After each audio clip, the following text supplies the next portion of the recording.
said that the Air Force had found it very difficult to overhaul its fleet owing to lack of funds, and that on scarce occasions, when the funds are recalled in, the NAF preferred overhauling the aircraft in either Germany or Singapore, and that even the crashed NAF 911 was to be flown to Germany on the 27th of September for repairs.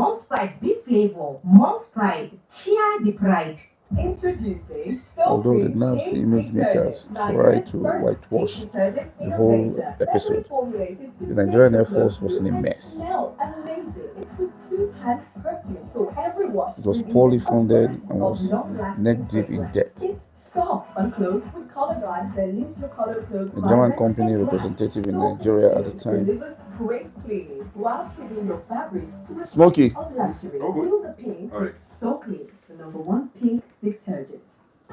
give it up for the Rhythm Nation. Give it up for the Rhythm Nation.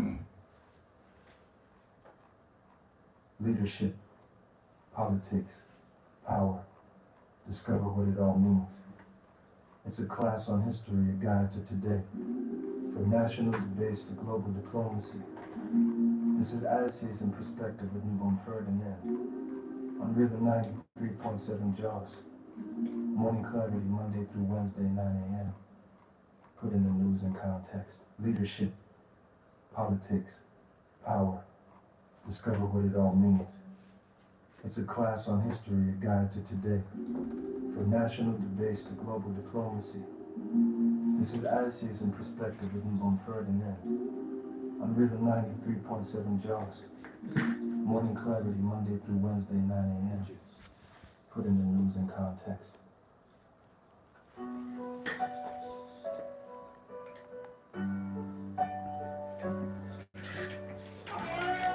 all the lines.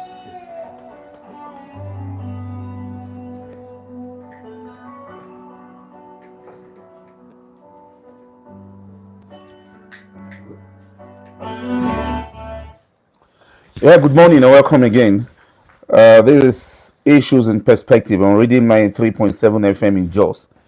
Issues in Perspective is a production of History Desk TV Limited. Once again, we are gathered here to engage in a class of current affairs, a class of history, a class of leadership and power that deals with diplomacy and the complexity of governance within vested interest in government. My name is Nbum Ferdinand, and I believe we are all here to learn from each other, as well as understanding ourselves. I will also be recommending books for you to study. As I will always say, for those of us who are in Nigeria, for those of us who are Nigerians, it doesn't matter what part of the world you are. If you really want to understand the Nigerian story, you must study Nigeria. Yes, so today we are going to be talking about certain issues. Yes, in 2018, there was the rainy season flooding across Nigeria that killed more than 100 people and caused property and infrastructure damage of over 13 billion naira. I will look at that. And also in politics, military politics, on the 25th of September 1967, the first ever public execution of military officers occurred with the death by firing squad of Lieutenant Colonel Victor Banjo, Major Emmanuel Ifeajuna, and their civilian friends, Philip Alale and Samuel Agbamuche in Enugu. We'll look at this very story, and we will also subject some individuals like Emmanuel Ifeajuna himself to some level of analysis. For those of us that have been following military politics, you understand that he was one of the original ringleaders that carried out the January 15, 1966 military rebellion in Lagos that led to the death of senior military officers as well as politicians. We'll look at the man, Emmanuel Ifeajuna. Then, on the 26th of September, this was on a very, very sad note. On the 26th of September 1992, a military transport aircraft Traveling officers from Lagos to Kaduna crashed 3 minutes after takeoff in Ejigbo, Lagos, killing all over 200 persons on board in what is today known as the Ejigbo plane crash, and wiped out a generation of Nigerian military officers. We will look at that. We'll look at the investigation. We'll look at everything pertaining this. Though we don't have experts that will subject them into analysis in the studio today, but this is one story we'll still bring experts, to talk about them in the nearest possible future. Yes. And these are the major issues we will be dealing with today. Then internationally, there are stories we'll also look at. We may not analyze them, but we'll just tell you about the stories. The 21st of September, 1980. That was the very day that Robert Nesta Marley, the one known as Bob Marley, performed his last concert. That was the day he performed his last concert, and we will look at that day. And we'll also look at the assassination of President of the United States of America, James Garfield. We will look at that too. Then remember, we have always talked about the World War, particularly the Second World War. It's on record. If you are looking at events of August, the World War actually ended on the 15th of August, 1945, following the dual voice from the Emperor of Japan. We will just tell you that story. Also on the 15th of August 1939, one of Hollywood's most famous movies, The Wizard of Oz, premiered at the Grauman's Chinese Theater in Los Angeles, California. We'll tell you all about that. Yes. And on the 17th of August 1945, the novella Animal Farm by George Orwell was published for the first time. We'll tell you all about this. Please stay with us after this short timeout. We'll come back to talk about some of these issues. The one that we're not able to finish today, by tomorrow, definitely we'll continue with them. The Council of Europe was originally founded following the speech of the British Prime Minister Winston Churchill in 1946. We may look at that. We may also look at the September 11 terrorist attack on the United States Twin Tower, at the World Trade Center in US. That was in 2001. We may also look at that. But the most important discussion for the day is the Ejigbo plane crash of 1992, as well as the September 25, yes, September 25, 1967 death by firing squad for the first time of military officers indicted and convicted for treason within Nigerian territory. Please stay with us, go nowhere. Politics, power, discover what it all means. It's a class on history, a guide to today. From national debates to global diplomacy. This is Essays in Perspective with Nbum Ferdinand. On Rhythm 93.7 Jaws. Morning clarity Monday through Wednesday, 9 a.m. Put in the news in context. Leader.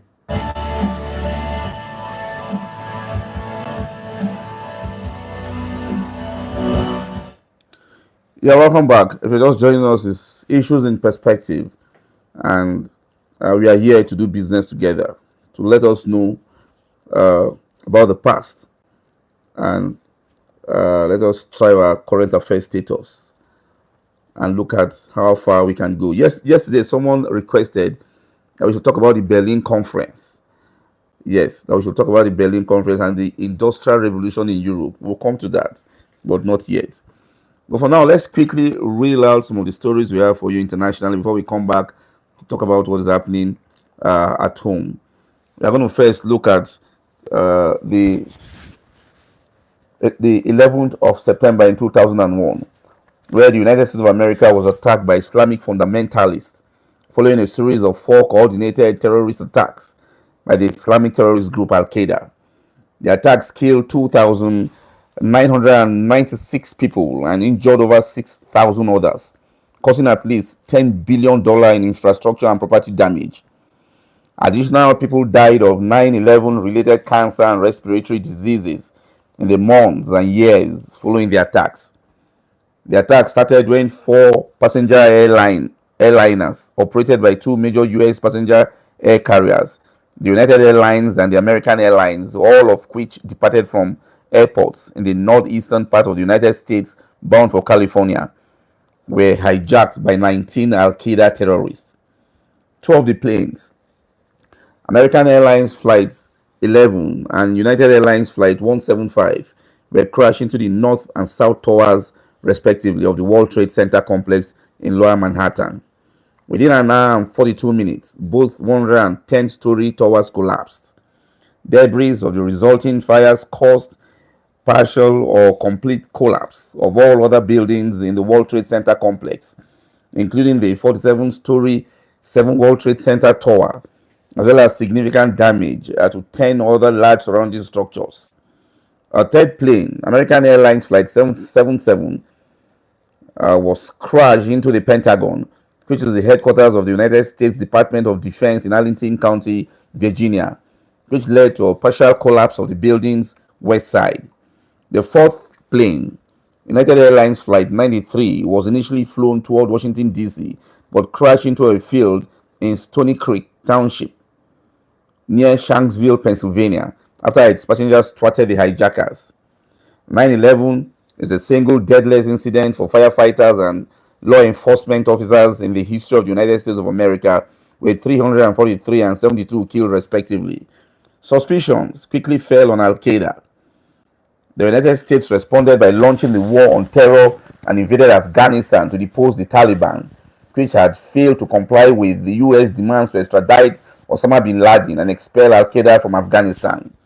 Many countries strengthened their anti-terrorism legislation and expanded the powers of law enforcement and intelligence agencies to prevent terrorist attacks. Although Al-Qaeda leader Osama bin Laden initially denied any involvement, but in 2004 he claimed responsibility for the attacks.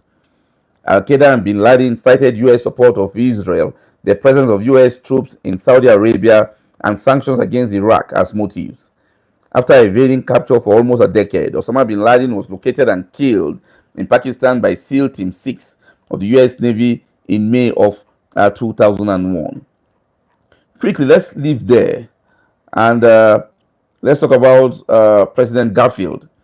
On 19 September 1881, the 20th President of the United States of America, James Abraham Garfield, died of wounds he suffered in a July 2nd shooting of that year, exactly 79 days after the shooting. Vice President Chester Arthur succeeded him as president. He was shot by a known degenerate by the name of Charles Gutierrez at the Baltimore and Portmark Railroad Station in Washington, D.C., and died in Nbum, New Jersey. Gutierrez's motive was a revenge against Garfield for an imagined political debt. Charles Gutierrez believed his incomprehensible public speech in favor of Republican nominee Garfield had helped him win the presidential election over Democratic Party nominee Winfield Scott Hancock. President Garfield was an easy target as he had no bodyguards or security detail. Early United States presidents did not employ them at the time, with the exception of Abraham Lincoln during the American Civil War.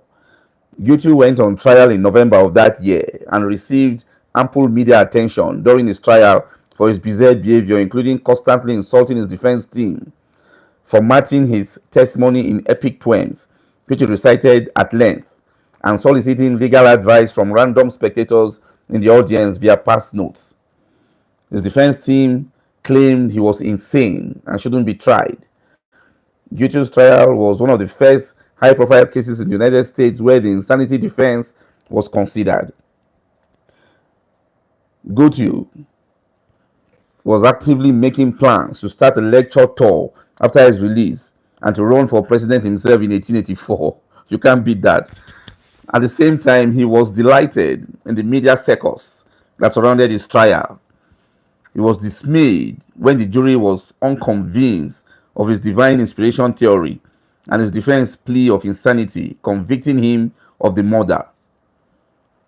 He was found guilty on the 25th of January 1882. He appealed, but his appeal was rejected. and was executed by hanging on June 30th, 1882, in the District of Columbia. Goethe famously danced his way up to the gallows and waved up the audience from the gallows, shook hands with his executioner, and, as a last request, recited a poem he had written called "I Am Going to the Lodi." He requested an orchestra to play as, as he sang the poem. It was denied. This was really a madman, I'm telling you, by every possible standard. Well, we're going to leave there now, and let's look at the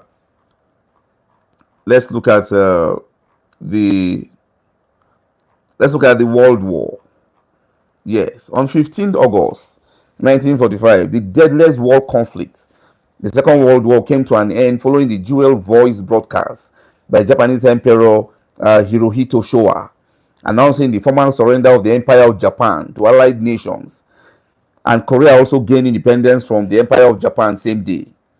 The dual voice broadcast was the radio broadcast in which the end of the war was announced to the Japanese people as saying that the Japanese government had accepted the Potsdam Declaration demanding the unconditional surrender of the Japanese military.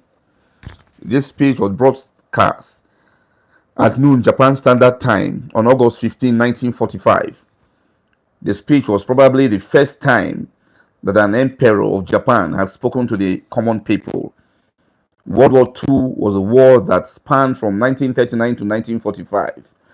It started following the invasion of Poland by Nazi Germany on the 1st of September 1939.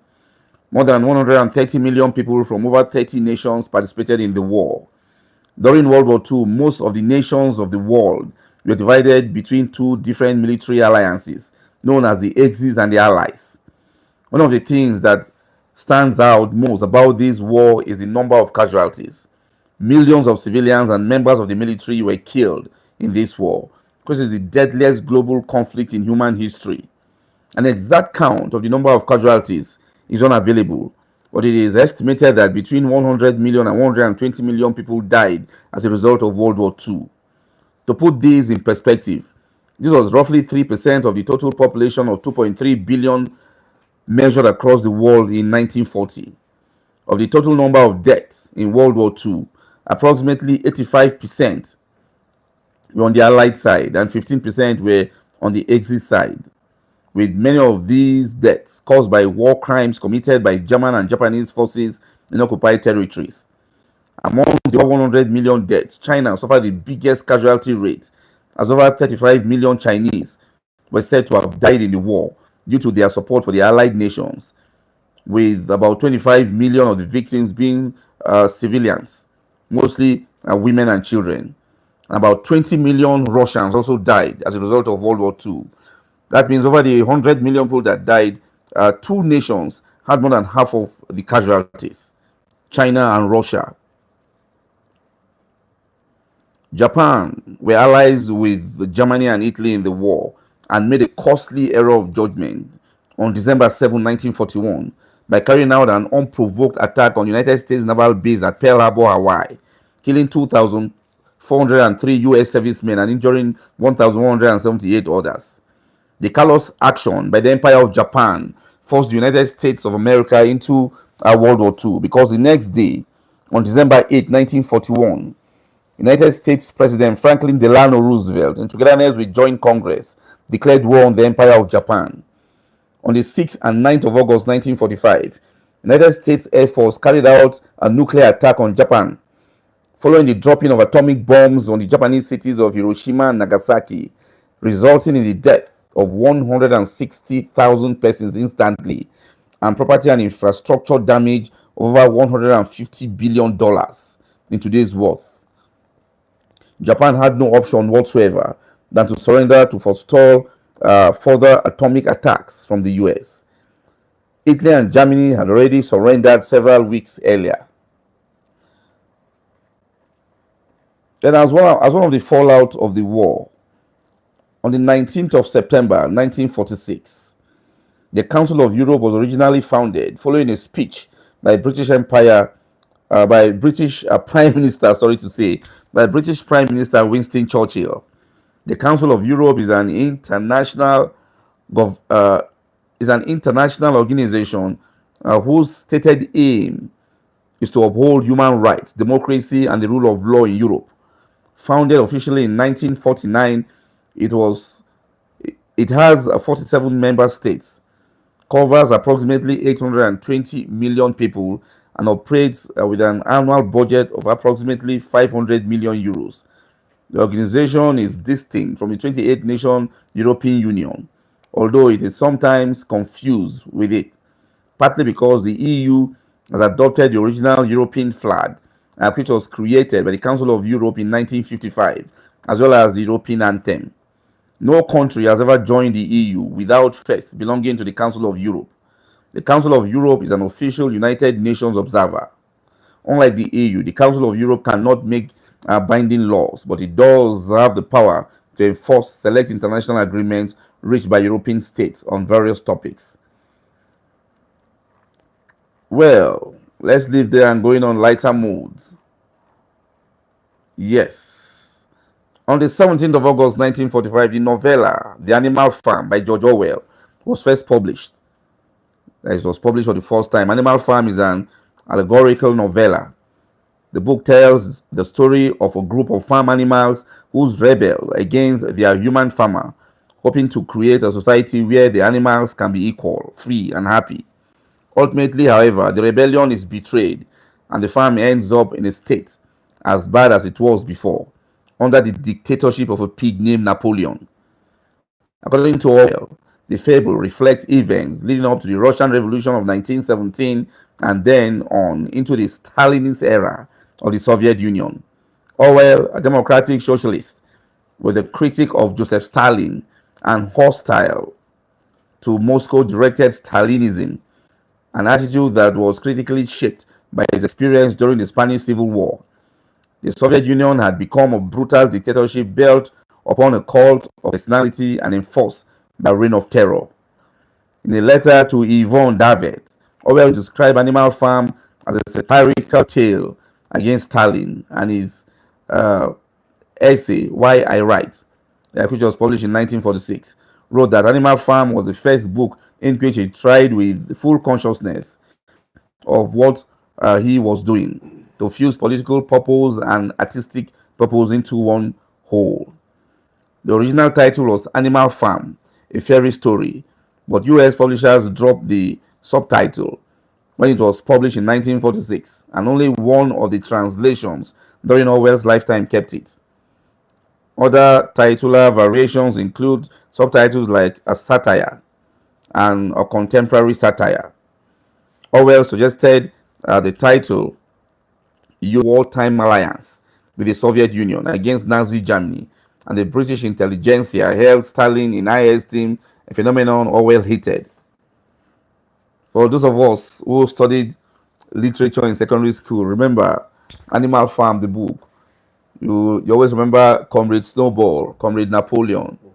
You know, I remember that horse, the big horse. What's his name again? I can't remember. That was foolish and take any command that comes from anywhere. Yes, Comrade Napoleon was always right. I think that was what we used to say then. Well, for the Wizard of Oz, we'll talk about that tomorrow. I want to go on a short break, another short break, and when we come back, we'll look at the Nigerian story. The Ejigbo plane crash of 1992. A lot of people were affected by that plane crash. The official manuscript, we had 159 on board, but from investigations, we had over 300 people on board. Some people had free rides, so their names were not on the manuscript. And we had kids that were going to school at the Nigerian military school in Zaria that were not on the manuscript, and they all perished. You could make your phone call 080-6464-1536. That's the number to call as soon as we open our lines so that we talk about this. And we'll also talk about the first public execution on Nigerian territory of military officers convicted for treason. Please stay with us, don't go nowhere. The program remains Issues in Perspective. Power. Discover what it all means. It's a class on history, a guide to today. From national debates to global diplomacy, this is Odyssey's in Perspective with Nbum Ferdinand on Rhythm 93.7 Jaws. Morning clarity Monday through Wednesday, 9 a.m. Putting the news in context.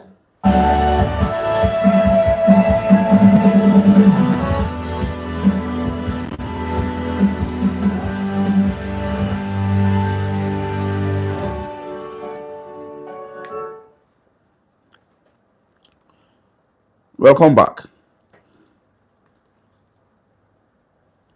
The program is Issues in Perspective, and today we are talking about two particular issues that touched the Nigerian nation.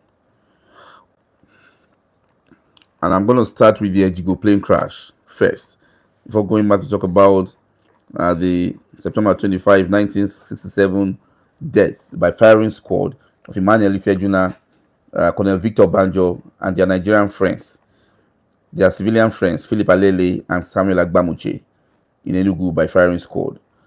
But let's look at the Ejigbo plane crash of 1992. The lines are open. I know there are some people who are directly involved because they have relatives or friends or neighbors, in the barracks, neighbors in the barracks that were involved in this plane crash. I was involved. I lost someone in that plane crash. Yes, Major Augustine Osibe. Yes, it's not as if I was very close to him though, but he was from my community back in the village. He also lost his life on that crash in 1992. On September 26, 1992, a military transport aircraft traveling with officers from Lagos to Kaduna crashed 3 minutes after takeoff in Ejigbo, Lagos, killing all over 100 persons on board. The Nigeria Air Force Lockheed C-130H Hercules crashed in the Ejigbo Canal in Lagos 3 minutes after takeoff.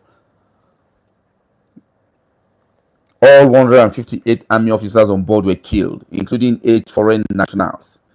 The aircraft was taken off at a high weight and its 3 engines failed. The aircraft was serial number 911. The 26th September 1992 was a Saturday, and a tragedy of monumental proportions silently crept into the world's most populous black nation, Nigeria. It was a disaster so great that it left the country's military president and her generals in tears, reducing them to babies. The NAF 911 was overloaded. The turnout of passengers that day was so large that 48 officers were not able to even board it. A naval officer who was a former military administrator of Ondo State was said to have stormed out of the plane when he felt the pre-flight test was taking too much of his time. He was not alone. Another naval officer, who was also a former military administrator of Ogun State, also reportedly left his seat, vacating it for a junior officer, saying he could afford the flight ticket to Kaduna. The NAF 911 was overloaded because other aircraft in the fleet were useless and grounded. On that fateful day at 5:27 p.m., it was already getting a bit dark. The fully loaded aircraft took off from the runway 19 of the Murtala Mohammed International Airport, Lagos. Its destination was the city of Kaduna in northern Nigeria.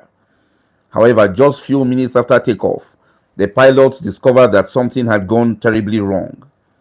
Nigerians on the ground did not know what was going on, but those living around Ejigbo, Isolo, and Okota settlements close to the airport were so alarmed at the proximity of the aircraft that Mrs. Funke Akoni, a resident of Ejigbo, later described it thus: one of the most dangerously low flights. In just about 2 minutes after takeoff, the aircraft was already in big trouble. As the pilots battled and hoped for the best in the cockpit, the American-made transport plane simply refused to gain any lift. It was flying dangerously low, but by a stroke of fate, it missed the high-rise buildings. Like a spoiled generator, the aircraft made some grunts. Inside the cockpit was a real struggle, but its power failed. After a while, the plane started gliding, and all of a sudden, it took a nosedive and went straight down with a slam and a muffled din that sounded like an earthquake, according to Mr. Bola Arije, a resident of Okota. The Nigerian Air Force C-130 had just crashed after just 3 minutes in the air, and a mere distance of 10 kilometers from the airport. All passengers on board were killed. Immediately the aircraft took off from the airport, the engine started failing. A C-130 has 4 engines, 2 on each side. It can manage with 3, or in worse conditions with 2, 1 on each side. But on this very day, one of the engines sparked up. The pilot attempted to make a return to base. Then the second one failed too, and they decided to ditch the aircraft inside the Jibo Canal and even deployed the water landing gears. And then the third engine also gave way. 3 out of the 4 engines had failed when the aircraft was barely 500 feet above the ground. The pilot, 40-year-old Justus Alaboson, easygoing, soft-spoken father of 3 from Rivers State, must have been trying his best to avert a tragedy, but luck was not on his side that day. Just promoted to wing commander less than 24 hours earlier, Alaboson was one of the finest pilots in the Nigerian Air Force. As a matter of fact, he had averted a disaster with the C-130H previously when 2 of its engines failed in mid-air.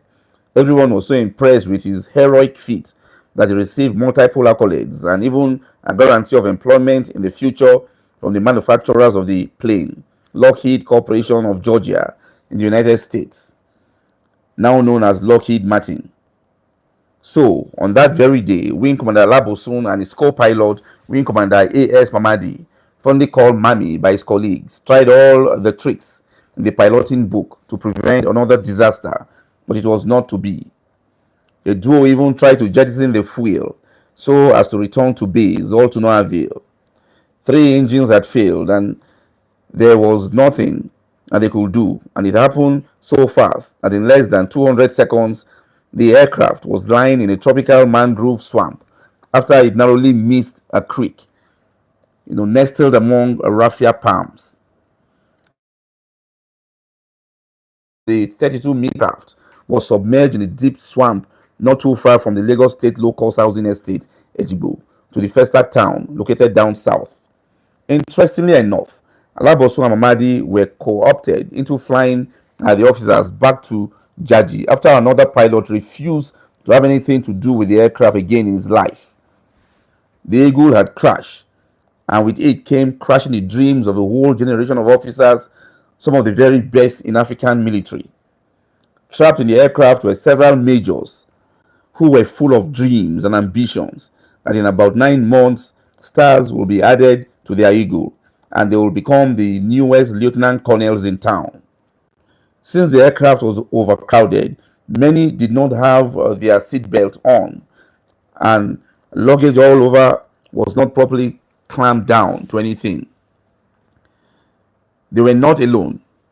Their colleagues from the Nigerian Air Force, with the ranks of squadron leader, were hoping to grow bigger wings, while the naval lieutenant commanders hoped to be able to command ships after their 9-month senior division course at the Armed Forces Command and Staff College in Jaji, Kaduna State.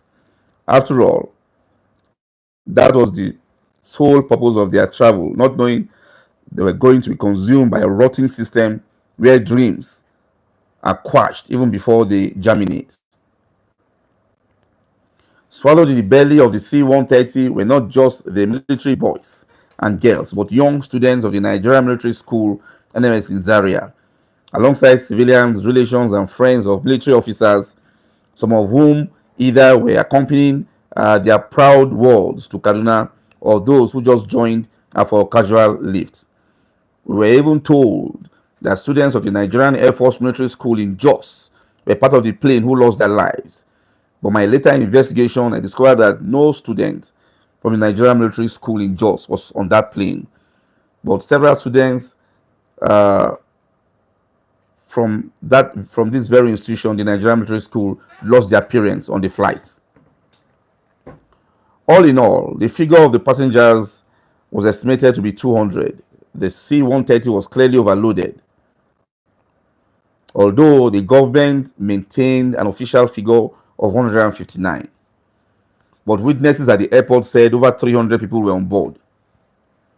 So, if that is true, that means over 100 people were killed who were not on the manifest. We have a full list of the victims of C-130 air crash, complete with their serial number and their ranks, alongside their corps, like the corps they belong to in the Nigerian Army, the Nigerian Armed Forces, and also the foreign nations they represented, or the foreigners. We are not going to reel their names out due to time factor. Please, the number to call is 080-6464-1536. You can call to make your contributions on any of these issues. The crash wiped off many fine, brilliant officers. Officers of the 19, 20, 21, and 22 regular courses of the Nigeria Defense Academy were badly hit. A list of 159 names of those officially listed as passengers of the C-130H was released on the 1st of October 1992 by the Director of Army Public Relations, Colonel Fred Chijuka. The list was made up of 7 lieutenant colonels, 96 majors, a sergeant Michael Bahago, 2 students, Mr. O.B. Oshodi, Mrs. M.A. Abu, and a reporter, Mr. Augustine Okpe. There were also the 8 officer crew, including Alabosun Mamadi, squadron leader J.A. Adeza, and flight lieutenant S.O. Adamu. The other men, Alu Makala, Tarfa Seidu, W.T. Datong, and A. Soyemi, in addition to 19 Air Force officers, made up of 18 squadron leaders and a sergeant, O. Jaja. The Nigerian Navy lost 16 lieutenant commanders, Ghanaian Armed Forces, 5 majors, Major A.B. Ibrahim, Major M.K. Okwabi, Lieutenant Commander A.N. Omevo, Squadron Leader S.S. Sake, and Squadron Leader J.M.K. Mensah from Ghana. Tanzania lost Major M.S. Ngonja, while Uganda, Major J.R. Mulazi also lost his life in the crash. For the Nigerian Army, the records were also not looking nice at all. Nigerian Army Education Corps lost a total of 19 officers, Infantry 17, Artillery 15, Intelligence 9, Signals 9, Supply and Transport 8, Military Police 7, while the Electrical and Mechanical Armored and Medical Corps lost 4 officers each. Others included Ordnance 3, while Finance and Personnel and Training lost 2 each. According to Colonel Chijuka, the list was not even exhaustive, he said. There are the people we have on our record that flew in the aircraft. These are the people we have on our records that flew on the aircraft. The number could be higher. As colleagues, students of the Nigerian Military School, Zaria, and their officers' spouses travel with them. This is what we hope the Air Force will be able to sort out. This was coming from Colonel Fred Chijuka, the spokesperson for the Nigerian Army.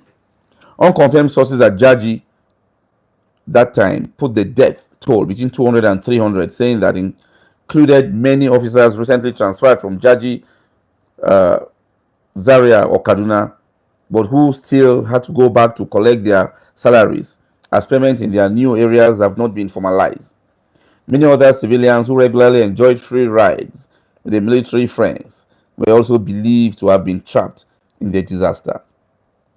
Now, looking at the aftermath of the disaster, back at the Commander Staff College in Jaji, the news of the crash was broken to the commandant, Major General Joshua Nimiel Dongoyaro, the next day, the 27th of September. He broke down in tears and sobbed. When his colleagues told him to take some sleeping tablets, he refused and instead quickly summoned top officers and assigned them various responsibilities of leaving immediately for Lagos to get first-hand information of the disaster. Ever since, Dogoyaro, who later dismissed all allegations of deliberate sabotage of the aircraft, especially via fuel contamination, dished out his instructions. The ever-busy officers' mess at the Command and Staff College became a ghost town, emptied of its vibrant atmosphere.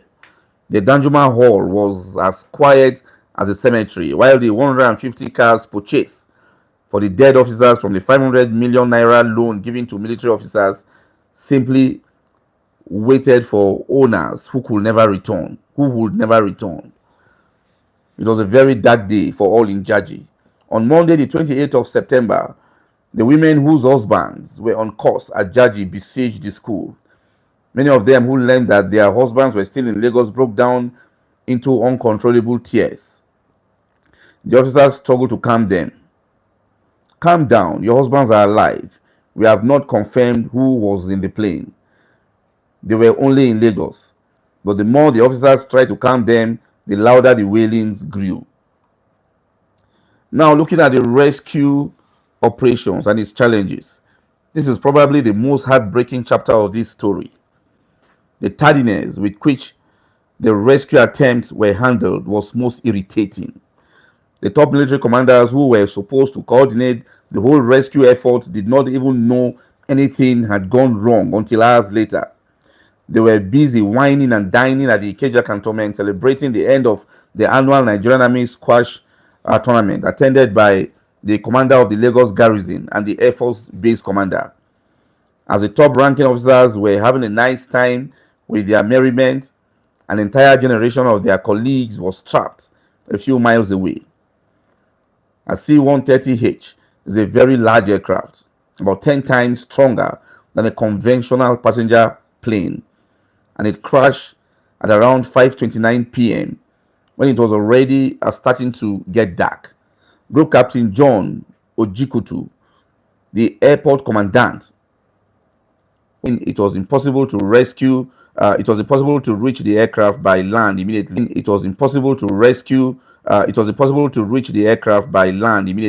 After it crashed. Air Vice Marshal Akin Dada himself confessed that he did not get information on the crash until 6:05 p.m. and that he contacted all necessary agencies. It was a day of disgrace for the Nigerian Air Force. Even though it had 6 large Puma helicopters for search and rescue, not one was okay. They were all scrap material. They later managed to get a NAV BO-105 helicopter to use. Nigeria simply did not have the machinery or system to initiate, conduct, or coordinate such a sophisticated rescue operation. The system was total crap. Although the Nigerian Civil Aviation Policy of 1989 provided for a National Search and Rescue Organization, NSRO, made up of the Navy, Air Force, Army, Police, and other relevant agencies, the body was not functional in the country. It existed only on paper. That explains why, despite the good visibility after locating the aircraft, the rescue operation came too slow and too late. The Nigerian system could not save its brightest military minds. There were lamentations over the matter. If there had been an efficient NSRO, it would have been able to pierce the fuselage and retrieve the bodies much more quickly. What if this was in a war situation? Does it mean we won't be able to penetrate the swamp immediately? Shouldn't the military have a survey of all the Lagos environs to understand the terrain? There was also a shortage of air traffic controllers, and around the time of the crash, there were even October 1991, about a year before the crash, highlighted by the Nigeria Air Traffic Controllers Association, the lack of ATCs, poor state or total lack of equipment for communication, navigation, and surveillance as factors that militated against the safe air navigation system for the country. The aircraft was one of the first in the Air Force fleet, and it was reportedly long overdue for major repairs and overhaul at the Lockheed Corporation in the United States. When the NAV 911 crashed, Lockheed Corporation was enraged and furious with the Nigerian authorities. It was reportedly the first of such crash in 25 years of the C-130H. Lockheed insisted on getting the black box as soon as it was found. The corporation also demanded a high-powered probe into the cause of a crash of such magnitude. For the investigation, the Nigerian government set up a board of inquiry in early October 1992. The board was made up of service chiefs and aviation experts. As at the time of the crash, and even now, The aircraft is considered very dependable and reliable as a military transport aircraft used worldwide. At the time of the disaster, Nigeria had 6 C-130H and 3 C-130H-30, a model with little variations. Egypt had 19, Algeria had 14, Morocco had 11, and Libyan Air Force had 7, same number with the South Africans, while Sudan and Cameroon had 5 and 3 respectively. Designed to have a maximum payload of 21 tons. The C-130 has a paratroop capacity of 150 men and can cover a maximum range of 1,850 kilometers, while it can cover even more if the loads are less. The crash revealed the utter helplessness of the rot called the Nigerian Air Force at the time, as it could do nothing to pull out its aircraft. The governor of Lagos State, the late Sir Michael Otedola, had to call on Julius Berger to assist with pulling out the aircraft. Lockheed sent out a message that it was willing to do the pullout in less than 24 hours if Julius Berger's efforts yielded no fruits. As mentioned earlier, the disaster was one that was simply waiting to happen. Since the ECOWAS monitoring group ECOMOG, West Africa's peacekeeping force in Liberia, started in 1990 under General Ibrahim Babangida, every single aircraft in the Nigerian Air Force C-130 fleet had been grounded. The aircraft were in condition so bad that the airlifting of troops was given out to contracts to private airlines as Cabo Air. One of those planes carrying the ECOMOG soldiers back home crash landed in Sokoto not long before the C-130 crash. The systematic neglect of the Nigerian Air Force was believed to have started in 1986, and it was said to be deliberate. It was started in 1986 following the Major General Mamman Vatsa's perceived abortive coup plot against General Ibrahim Babangida.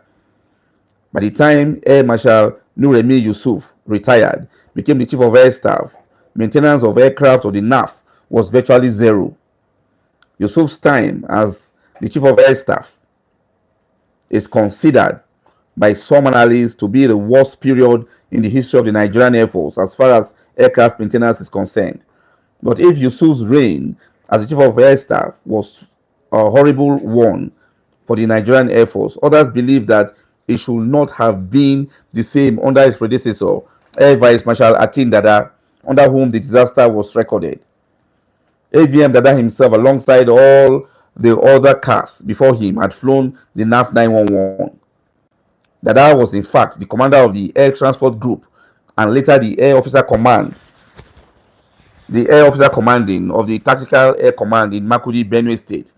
Air Vice Marshal Akin Dada was expected, based on his experience with military transport and by virtue of his position as the Chief of Air Staff, to know about the state of the C-130 fleet. But when Dada addressed reporters over the crash, he insisted that the doomed plane was in top shape and was not due for any checks. Dada was apparently not correct. The NAF was more interested in controlling the information that got to the general public. The NAF acting director of public relations and information then, Wing Commander Alex Usifo, was worried that the reports emanating concerning the aircraft's horrible condition were going to demoralize the families and even jeopardize investigations.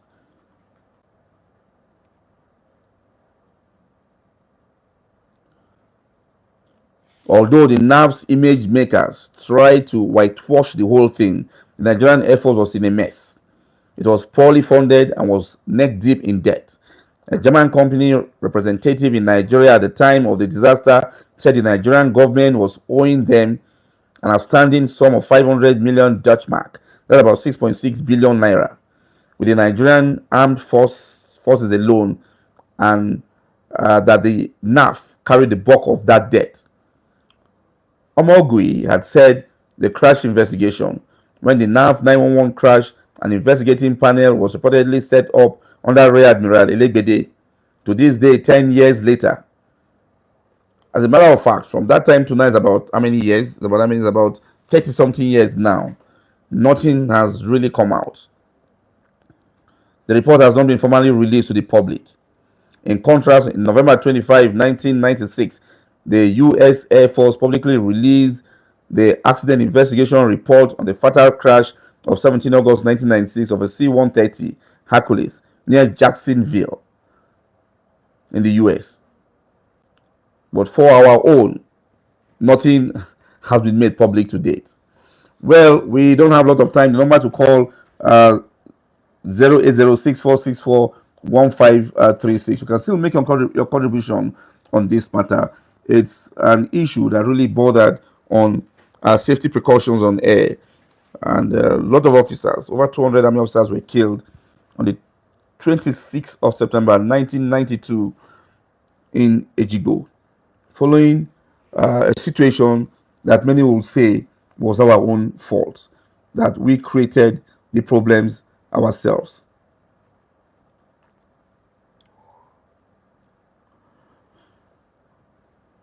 It was a terrible day also for Nigerian journalists. Madness descended on the scene.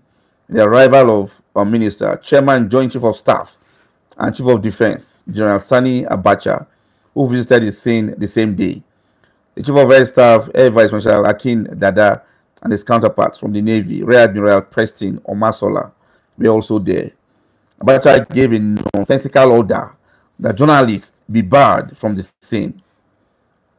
This was how a journalist, Reginald Opara of the African Concord, reported the horror of that day. So journalists were not allowed to report the issue. Journalists were driven away from the scene, like little children who didn't know what they were doing. They scampered out because the military didn't want them to know what was going on. That was how bad the situation was. We are still expecting your call. Seems as if the lines have some issues. Well, let's take this quickly. Hello, good morning. Your name and where you're calling from? Yeah, good morning. Yeah, we have lost that. The lines definitely have problems, but just try your best. We could take some few calls. The lines have been bad. So talking about journalists and the terrible times they've passed through. In the coming days, we'll talk about. Hello, good morning. Your name and where you're calling from? Good morning. This is Alex from Shaka. Okay, Alex from Shaka. You're welcome to the show. Your contribution quickly. Well, since this program is very interesting and very timely, as a student of history and international studies, I think I've benefited a lot from this program since last week. So I'll just say well done and keep it up. Okay, yeah, thank you very much, Alex. So we'll also talk about one of our trivials, the assassination of Dele Giwa. We'll talk about that. We'll look at one issue too. Major General Joshua Dogoyaro in 1990 or 1991, when he called a meeting of Nigerian journalists in Lagos to tell them of the slaying of 2 Nigerian journalists in Liberia by Charles Taylor's forces, Chris Imodibe and Tayo Awotosin. We will talk about that in the coming days. Journalists have contributed a lot, they have paid their dues, but sometimes grossly disrespected while on the course of their duty. There were journalists on ground in Ejigbo in 1992 to cover this report, but General Sani Abacha was then the chairman, joint chief of staff, and other service chiefs asked that they be driven out of the scene. That's too bad. That's too bad. The number to call again 08064641536. We are aware the lines are not too good now, but just try. Your call could come in so we could you could say one or two things before we leave. Of course, the entire nation was thrown into fits of mourning. Remember, Nigerians were already living under the oppressed regime of General Babangida, and other news of a plane crash was just too much to bear. It was crushing. President Ibrahim Babangida speedily cancelled all official engagements initially scheduled for the week. Hello, good morning. Your name and where you're calling from. Okay, we've lost that. You can still call. We can still take one or two calls before we eventually leave the studio.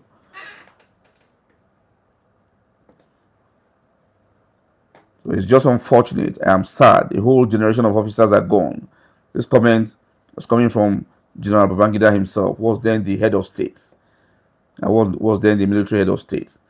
Secretary General of the United Nations, Boutros Ghali, Chairman of the OAU, President Abdou Diop of Senegal, and the presidency of the European Community.